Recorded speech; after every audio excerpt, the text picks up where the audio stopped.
Hi guys, welcome back to Simple and Healthy Mama. I'm Kate. Today we're talking about Simone Biles. That's what everybody's talking about, so we got to talk about it here. And yes, we will be getting back to some decluttering videos soon, and I've got lots of back to school content coming up. So if you are not already subscribed, please hit subscribe down below. While you're there, hit like. In fact, if you ever want to support a YouTube channel, one of the best things you can do is just make it a habit as soon as the video pops up to hit like down below, because that gives us channel engagement and helps with the YouTube algorithm, which are just good things for us budding tiny YouTubers out here. All right, so let's get into it.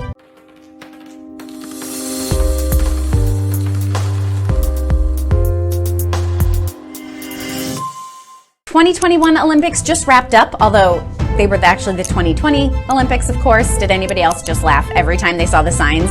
Tokyo 2020. Clearly rebranding was just way too expensive. So the 2020 Olympics that just took place in 2021 have just wrapped up. And here's my take on the Simone Biles controversy. Clearly, Simone Biles is the greatest of all time. That's why they call her the GOAT, the greatest of all time. Because you know what? She is the greatest in so many ways, and she showed us this Olympics how she really truly deserves that title. As part of our family sexual abuse prevention strategy, and yes, we have a family sexual abuse prevention strategy, we teach our kids that they are the boss of their own body. You may have heard this term. I even made my kids little t-shirts that say, boss of my body, so that other people get the sense that this is something we actually discuss in our house and that we are proactively trying to prevent sexual abuse. It may sound strange, but I will happily go into more detail about our family's efforts to prevent sexual abuse in our children, with our children, in future videos, if that's something people are interested in. Actually, even if they aren't, even if you don't think you are, I will probably get into it anyway, because I have a lot to say on this topic. But for today, I want to talk about how this relates to the Simone Biles drama, because we teach our children that you are the boss of your own body. You get to say who touches you and how and when and if. And this is not the message that you get within the culture of USA Gymnastics. This is part of why Simone Biles is truly the greatest. She is speaking out against a culture that she is so thoroughly entrenched in that is not teaching her that she is the boss of her body, and she is saying, yes, I am. She is speaking out against USA Gymnastics culture, against Olympic athlete culture, and just the culture of being a woman, especially a black woman, in the United States of America. Her body is her own. She's taking care of herself in a culture that teaches her the opposite when it tells her that her value is in her accomplishments and the use of her body is for our country's glory and entertainment. So for her as a woman, she's saying no. As a black woman, she is saying no more. She's sending powerful messages to everyone watching by exercising power to be able to say no in a space where others before her haven't had that opportunity. I did gymnastics. I had a lot of fun and I was incredibly fit, like 23 pull-ups from a dead hang fit.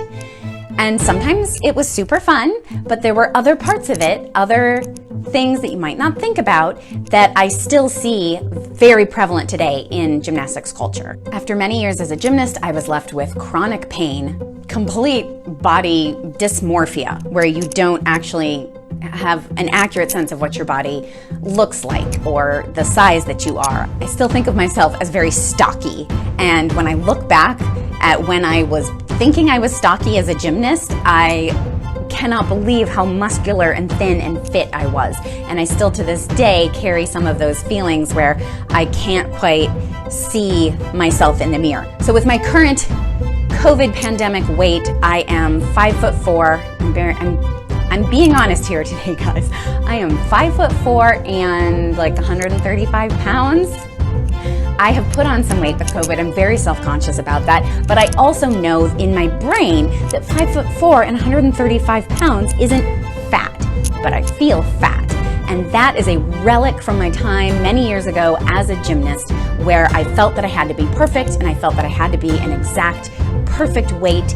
And I'm 40 years old. This is ridiculous, but I'm still struggling with that. So I think there are some wonderful things about gymnastics, but I really am here to rail a little bit against the predominant culture in gymnastics and what it can leave our youth with that can carry through for the rest of their lives. But Simone Biles is really doing a great job of changing that culture and speaking out against it. She has grown up. She is now a woman, a young woman. She has grown up in this culture, and by saying, no, I'm not going to compete when I don't feel that it is safe for me, she was setting such an incredible example for all of the people watching. Because in USA Gymnastics, in that culture, you are not taught that your body is your own and that you have complete say over what happens to your body. You are taught to ignore pain and injury. And I know a lot of sports, like, you work through the pain, but there's a difference in, like, oh, my thighs are burning because I'm doing cross-country running, and Carrie Strug in the Olympics where her ankle was fractured or broken, I don't remember, but you remember she did the second vault that she didn't actually even need to do, but she did the second vault with an injured ankle, and people held her up as this huge hero. And I remember my mom and I watching that together, and my mom was like, this is so sick and twisted. But that is exactly what I'm talking about, that the culture of the sport values the winning over what's right for these humans that are doing the sport. So in gymnastics, it seems like you are taught to ignore pain and injury because your gymnastics is actually what comes first. So it's not teaching you that your health and wellness come first.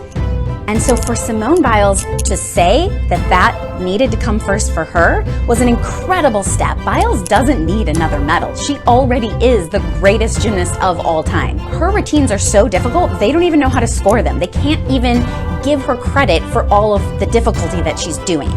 So she's actually penalized in a way in the scoring because her routines are so literally off the charts difficult.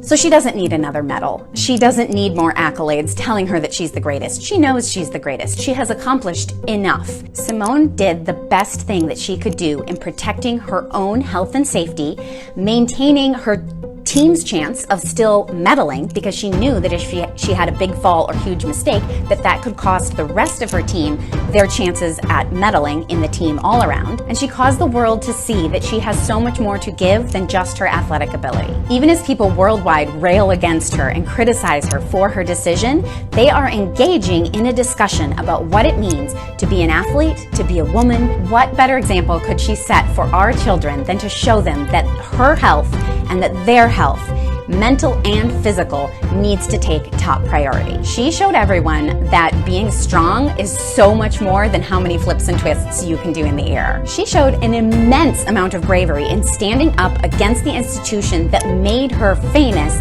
and saying that she wouldn't risk her health, her life, her safety for the glory of her team, her country, or her coaches. Because you know what, guys? When it comes down to it, Simone Biles is not a gladiator. She's an athlete. She's also a human. And she is most definitely a champion. Until next time, you've got this, mamas.